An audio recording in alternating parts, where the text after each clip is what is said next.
जय श्री श्याम।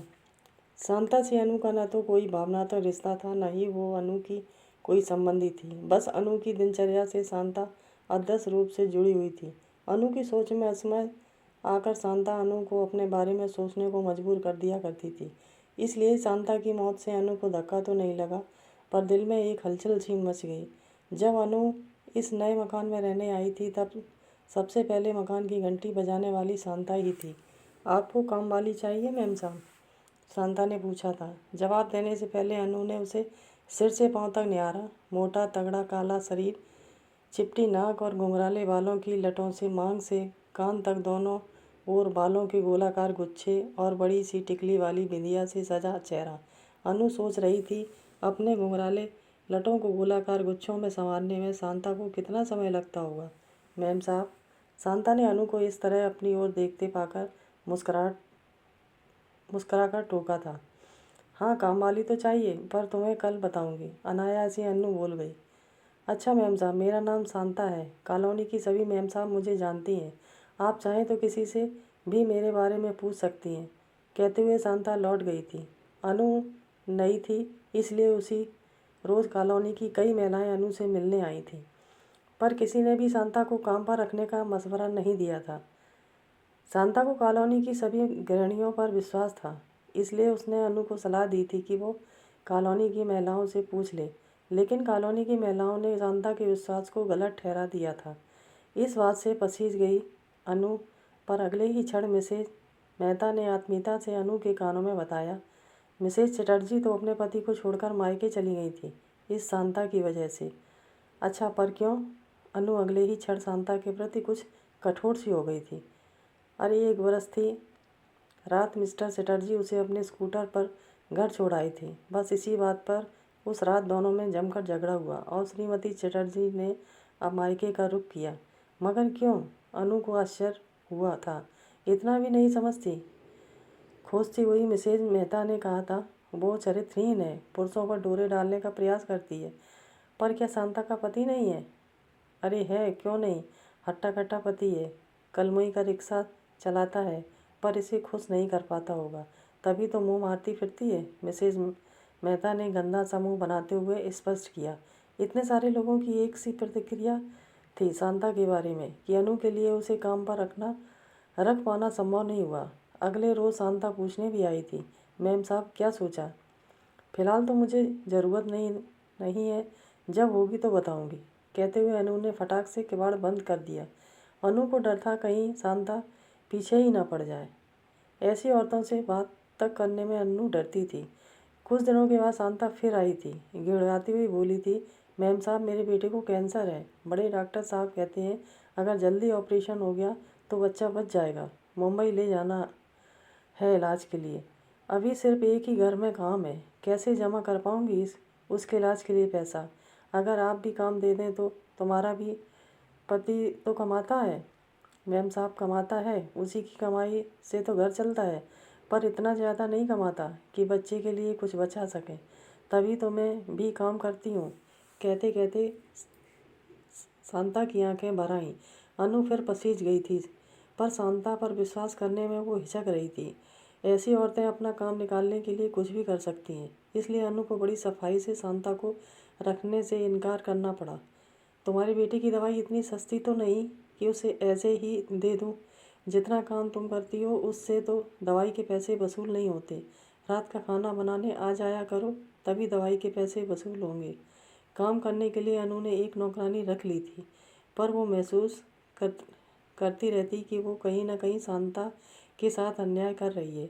अपनी कॉलोनी की महिलाओं के सामने वो शांता के प्रति अपनी भावना या दुविधा को कह तो नहीं पाती थी, पर जब कभी शांता कहीं दिखाई दे जाती, अन्नू की आंखें झुक जाया करती।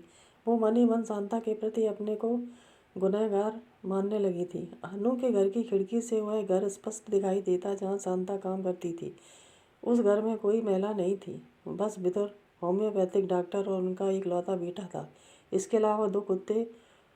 वो तब तक काम करती रहती जब तक डॉक्टर डिस्पेंसरी न चले जाते। अनु न चाहकर भी कई बार पर्दा खिसकाकर डॉक्टर के घर झांकती रहती। पता नहीं शांता के क्रियाकलापों में उसे क्या दिलचस्पी थी कि वो अपने आप को रोक नहीं पाती थी। अनु हर रोज़ यह प्रयास करती कि शांता की एक झलक उसे दिख जाए। शांता कभी डॉक्टर साहब के बगीचे में पानी डालते हुए, कभी कुत्तों को नहलाते हुए, तो कभी डॉक्टर के बेटे का हाथ पकड़कर उसे बस स्टॉप की ओर ले जाते हुए नजर आती। अनु ने महसूस किया था कि डॉक्टर साहब की नज़र हर वक्त शांता की उन पुस्त टांगों पर टिकी रहती थी, जो साड़ी को ऊपर खींचकर खोंचने से स्पष्ट दिखाई पड़ता था। अनु को कई बार लगता था कि शांता का डॉक्टर साहब के साथ कोई रिश्ता है, जिसे संदेहास्पद कहा जा सकता है। एक दिन डॉक्टर साहब और शांता ऊंची आवाज़ में बात करते सुनकर अनु दौड़ती खिड़की पर आई थी। देखा, डॉक्टर साहब पेड़ पौधों को सींच रहे थे और शांता सीढ़ियों पर बैठी सुबक रही थी। डॉक्टर साहब जोर जोर से कह रहे थे, तुम्हारे बेटे की दवाई इतनी सस्ती तो नहीं कि उसे ऐसे ही दे दें। जितना काम तुम करती हो उससे तो दवाई के पैसे वसूल नहीं होते। रात का खाना बनाने को आ जाया करो, तभी दवाइयाँ के पैसे वसूल होंगे, वरना मैं दवाइयाँ नहीं दे सकता। सोच लो, मेरे आदमी का गुस्सा तो आप जानते ही हो डॉक्टर साहब। रात को काम करने पर नहीं आ सकती। चटर्जी साहब की बीवी के झंझट के बाद से मैंने रात का खाना बनाने का काम बिल्कुल ही बंद कर दिया है। तुम्हारी मर्जी, कहते हुए डॉक्टर साहब अंदर चले गए थे और शांता वहीं सीढ़ियों पर बैठी घंटों सुबकती रही। जब तक शांता वहाँ बैठी थी, अनु अंदर जा ही नहीं सकी। पर्दे की ओर से वो लगातार उसे देखती रही। उसके बाद फिर कभी अनु को शांता नहीं दिखाई दी। हर रोज़ कई बार वो खिड़की खोलकर शांता को तलाशती रहती, पर शांता ने डॉक्टर साहब के घर आना बंद कर दिया था। शांता के न आने से अनु को कहीं किसी कमी का एहसास होने लगा था, पर कॉलोनी में शांता के न रहने से भी उसकी चर्चा निर्बाध रूप से चल रही थी। इसीलिए अनु की कमी थोड़ी बहुत उसके विषय में हुई बातचीत से पूरी हो जाती। अनु को शायद शांता में दिलचस्पी इसलिए भी थी कि उसने आज तक अपने जीवन में ऐसी गंदी औरत को नहीं देखा था, जो किसी और के पति पर डोरे डालती हो। कई बार अनु का मन होता कि वो शांता के जीवन में झांककर उसे करीब से देखे। उसे शांता से खूब बात करने की इच्छा होती, यह पूछने की भी कि वो दूसरे पुरुषों पर डोरे क्यों डालती है। पर शांता जैसी औरत से संपर्क रखने से लोग उसके बारे में भी चर्चा कर सकते हैं। यही सोचकर शांता से बात करने में अनु को संकोच होता था। वैसे अब शांता से बात करने का सवाल ही नहीं उठता था। वह कॉलोनी में किसी को भी दिखाई नहीं देती थी। शांता का विषय धीरे धीरे कम होने लगा। अनु भी महसूस करने लगी कि वो अब शांता के बारे में कम सोचने लगी है। पर अचानक एक रोज़ अनु के पति ने बताया कि उन्होंने शांता को बड़े ही गंदे इलाके में देखा है। गंदे इलाके यानी? अनु समझ नहीं पाई थी। अनु, वास्तव में वो एक गंदी औरत ही थी। उसे मैंने एक वेश्या के रूप में देखा था। जहाँ और जिस परिस्थिति में मैंने उसे देखा है, वह इस बात को सिद्ध करता है। पर तुम वहाँ गए कैसे? रोज़ ही गुजरना होता है उस गंदी बस्ती से। हमारे दफ्तर के लिए और कोई रास्ता ही नहीं है, अनु के पति ने मासूमियत से कहा। अनु ने अगले ही दिन सारी कॉलोनी की महिलाओं को इस नई खबर से अवगत करा दिया।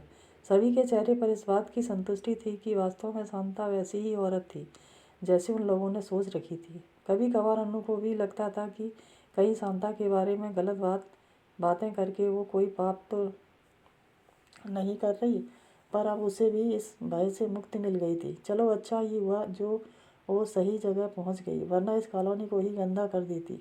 मिसेज मेहता ने कहा। हाँ, छुट्टी मिली उस वेश्या से। मिसेज चटर्जी धीरे से बुदबुदाई भी थीं। शांता का चरित्र सत्यापन होने के बाद कुछ दिनों तक वो तो उसका विषय जोर शोर से इनके बातचीत का विषय बना रहा, पर धीरे धीरे कम हो गया। पर आज अचानक शांता के न रहने की खबर ने अनु को विचलित सा कर दिया। अप्रत्यक्ष रूप से अनु के जीवन में शामिल रही शांता के न रहने से उसे एक खालीपन का एहसास होने लगा। शांता के अंतिम दर्शन के लिए जाने को अनु तत्पर उठी। मिसेज मेहता को किसी तरह मनाकर अनु ने साथ लिया और शांता के घर चल दी। घर के आसपास लोगों को जमघट था। झोपड़े के बाहर शांता का शव बिना कफन के पड़ा था। सिरहाने उसका पति बैठा सुबक रहा था। मिसेज मेहता अनु को सामने पाकर वो खड़ा हो गया। ये क्या हुआ? मिसेज मेहता चेहरे पर ढेर सारे शोक भावों को दर्शाते हुए पूछ बैठी। मैम साहब, इसके बारे में काम के कारण मैं तो अलग रहने लगा था। 2 महीने पहले यह मुझे बताने आई थी कि उसने मुन्ने के ऑपरेशन के लिए पैसों का इंतजाम कर लिया है और उसका दाखिला भी मुंबई के अस्पताल में करा दिया है। आज सवेरे डॉक्टर साहब का तार आया था कि उन्होंने मुन्ने का ऑपरेशन कर दिया है और मुन्ना ठीक हो जाएगा। बस इसी खुशी में को सहन नहीं कर पाई। छाती में जोरों का दर्द उठा। लोग इसे अस्पताल ले जा रहे थे और रास्ते में ही इसने दम तोड़ दिया। अनु और मिसेज मेहता ने एक दूसरे की ओर चोर दृष्टि से देखा। अनु को लग रहा था कि वो दोषी है शांता की मौत के लिए। उसे काम न देकर, उस पर अविश्वास करके, उसे गंदी औरत मानकर उसे गंदी औरत बनाने में भी उनका ही हाथ रहा था। वरना शांता तो एक माँ थी, एक कैंसर रोगी बेटे की ममता भई, किंतु मजबूर माँ। चले, मिसेज मेहता का हाथ कसकर थामते हुए अनु ने धीरे से कहा। मुड़ते हुए उसने एक बार फिर शांता की ओर देखा। उसके हाथों में अब भी वो टेलीग्राम दबा हुआ था जो अनु को मुंह चिढ़ा रहा था। दोस्तों, अगर आपको हमारी कहानी पसंद आई हो तो प्लीज़ लाइक और सब्सक्राइब करें। धन्यवाद। जय हिंद, जय भारत।